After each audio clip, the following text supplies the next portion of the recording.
il va venir, il a accompli le Hajj. Dès qu'il est venu pour accomplir le Hajj, est-ce qu'on va terminer? Non. Il a envoyé, demander sur le sol, il veut venir accomplir le Hajj. Non. Dès que le Prophète est venu ici, qu'est-ce qui s'est passé? Il était obligé de retourner encore une fois la distance entre Médine et la Mecque. Aujourd'hui, vous et moi, si on regarde vraiment simple Haramillah, et ici, regardez comment on se chamaille ici entre nous. Il n'y a pas de bus, on va les griller, vous ne faites pas votre travail, regardez, vous êtes fatigués. Chacun dans ses versions. Nous, on prend la charge, on n'a pas le choix. Est-ce que vous comprenez? Bon, le roi sallallahu alayhi wa sallam qui a marché de Médine jusqu'à la Mecque pour venir accomplir le Hajj, Abu Sufyan, Abu Jahl et le consort ont refusé qu'il ne va pas accomplir le Hajj.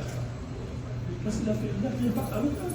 Et il a repris la route, c'est-à-dire de la Mecque jusqu'à où? À Médine. En quoi? En marchant. Il n'y a pas avion, il n'y a pas bateau, il n'y a pas de bateau, ni rien. Il a marché. Je fais les amis les chameaux. Regardez la distance. Il s'est fait, je pense, 4 heures de temps de la Mecque à Médine. Imaginez à pied. Ça, c'est en voiture, ça. Mais imaginez combien de jours que le Prophète a parcouru de la Mecque jusqu'à Médine. Mais nous, juste quelques minutes, on se crie dessus. Mais c'est normal de vous avancer. Vous êtes dans votre plein droit, c'est normal. Mais il faut retenir que Allah aussi vous récompense. Il faut oublier qu'il y a des amis authentiques qui démontrent que quiconque marche pour aller à la mosquée, tout pas qu'il fait, on le récompense. Et le second pas, on le fasse ses péchés. Donc c'est pour vous dire ici que la Jamaat au Khaïr, Allah a accepté beaucoup de choses. Avant à l'époque, nos parents prenaient des chameaux, des chevaux pour venir. D'autres même ont marché de l'Afrique. D'autres même sont dans la rue, au parcours, au bout de la route, sont morts. Donc on a vu la Mecque. Donc aujourd'hui, Dieu nous a facilité cela. On doit dire Alhamdulillah. Aujourd'hui, c'est un don. Nous devons dire Alhamdulillah car c'est un plaisir d'être ici. Il y a certaines personnes qui ont de l'argent, des millions. C'est-à-dire qu'Allah ne les a pas donné l'idée ni l'intention de venir accomplir le Hajj. Ils sont là, ils vivent leur vie, ils se vivent encore, les gens se donnent l'argent, ils font ce qu'ils veulent. Mais Dieu vous a accordé cette chance. Il y a certaines personnes d'entre vous ici qui ont fait des années, 5 ans, voire 10 ans, à économiser jusqu'à ce qu'ils ici. Il y a certaines personnes même, à la dernière minute, ils se disent, ok, moi je vais la accomplir le Hajj. Directement, il a eu cet argent. C'est comme ça, chacun a sa manière d'obtenir son argent. Et voilà, maintenant aujourd'hui, il est ici. Donc, ce qui est ici, c'est de dire Alhamdulillah, car c'est un don, c'est une grâce qu'Allah t'a accordée. Donc, voilà, parmi nous, j'ai donné cet exemple. Il y a certains d'entre nous qui devaient être parmi nous aussi, mais malheureusement, Allah les a pas donné cette chance. Donc, si Allah vous a mis parmi les pèlerins, c'est de dire Alhamdulillah. Ensuite, je reviens à nos moutons. Dès que nous allons quitter maintenant, et nous sommes à Muzdalifa, il faut retenir qu'à Muzdalifa, nous allons tous dormir.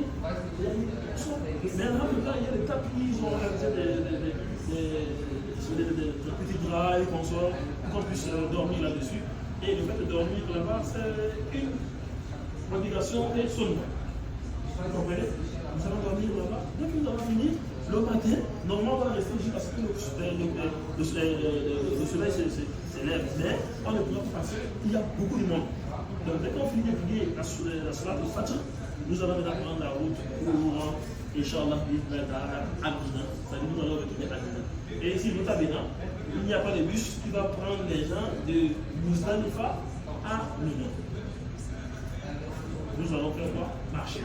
Ici, il n'y a pas le Shabbat, les jeunes, ceux qui sont en forme et les sœurs qui sont en forme. Nous allons prendre le chemin de Muzdalifa à Mina à pied. Mais les personnes âgées, Inch'Allah, il y aura des gens spéciaux qui viendront chercher les personnes âgées pour Mina. Donc, arrivé à Mina, nous sommes toujours en état d'Iram et on va aller prendre le petit déj. Manger, bon, ceux qui veulent se doucher rapidement. Dès que vous finissez, on peut maintenant prendre la route encore en groupe pour aller à Jamarat.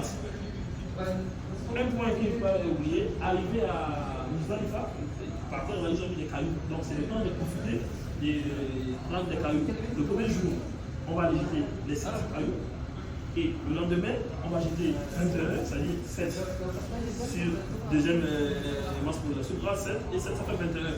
Et le troisième jour encore, nous allons encore jeter 7, 7, 7, ça fait 21. comme je dis, il y a certaines personnes qui ne comprennent pas. Vous allez voir, dès qu'il arrive, il prend les 7 cailloux et il dit là, il passe tout dedans. Non, ça c'est pas comme ça. Tu prends les 7, un à un, jusqu'à ce que les 7 terminent. Et d'autres personnes aussi font des erreurs. C'est-à-dire, quand on dit qu'il parle lapidé Chétan, les cailloux, pour lui, c'est dit Chétan, il est dans le trou. Donc, je vais aller le casser la gueule. C'est-à-dire, celui qui a des problèmes, celui qui me crée des soucis, celui qui me met dans les erreurs. Donc, il part, il ramasse des gros cailloux et il vient, il casse la tête de certaines personnes. Donc, choisissez les petits cailloux, mais il faut vérifier jusqu'à ce que les cailloux rentrent dans le trou. C'est ce qui est important. C'est-à-dire, vous allez voir quelqu'un, est-ce qu'il fait comme s'il est en train de jouer à un jeu? Non. Il faut vraiment prendre soin jusqu'à ce que le caillou rentre bien dans le trou. Vous comprenez? Donc, il y a certaines personnes, dès qu'il arrive,